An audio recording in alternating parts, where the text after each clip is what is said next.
Hello guys, ఇది కథ ఏంటంటే ఇక మా అక్క వాళ్ళ ఇంటికి అయితే మేము పోయడం అనమాట. ఎప్పుడో అప్లోడ్ చేయాల్సిన వీడియో కానీ కొంచెం లేట్ అయిందనమాట అప్లోడ్ చేయడానికి. ఇక మా అక్క వాళ్ళ ఊళ్ళో ఎవ్రీ ఇయర్ పండుగ అవుతుంది అనమాట. చాలా బాగుంటుంది అది. మా వాళ్ళు బండి కట్టి అవన్నీ చేసి ఊరు మొత్తం ప్రదక్షిణలు చేస్తారనమాట. అది వాళ్ళ ఊర్లో ఆచారం అనమాట. ఇక మా వాళ్ళు అయితే పొద్దున ఇక బండి తీసుకొచ్చి బండి మొత్తం రెడీ చేసి ఇక మొత్తం తెలంగాణ ఫ్యాంటసీ ఏంటంటే బొట్లున్నా కానీ మళ్ళీ బొట్లు పెడతారు అనమాట. మా బావ అయితే ఇక జెండా తీసుకొచ్చి జయన్మాన్ అనుకుంటా బండికి మొత్తం జెండా కట్టేస్తున్న టైంలో ఇక మా అన్న వద్ద ఇట్లా వచ్చేసారు జయన్మాన్ అనుకుంటే ఇక మా బావ అయితే ఒకటే పెట్టి కడుతూనే ఉన్నాడు జెండా మొత్తానికి. జెండా కట్టి ఇక మా బండి అయితే రెడీ అయిపోయింది మొత్తానికి. ఇక కంప్లీట్గా మస్తు ఉందన్నమాట చూడంగానే. మొత్తం బండి అయితే కిరాక్ అంది.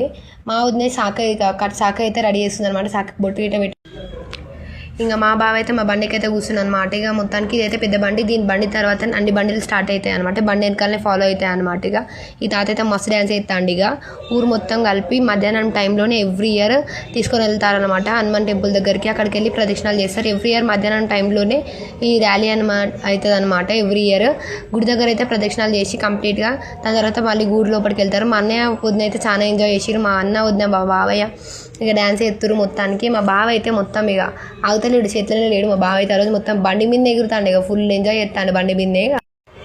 ఇంకా అన్ని బండ్లు అయితే మళ్ళీ వరుసగా ఊర్లోకి అయితే మళ్ళీ వస్తాయి అనమాట. ఇంకా గుడి దగ్గరకు అయితే వచ్చేసిన తర్వాత ర్యాలీ మొత్తం కంప్లీట్ అయిపోతుంది అనమాట. ఇంకా ఇవాళకైతే ఉంటే మళ్ళీ ఇక మరెన్నో వీడియోస్ కోసం నా ఐడిని ఫాలో చేసుకోవాల్సిందిగా కోరుకుంటున్నాను.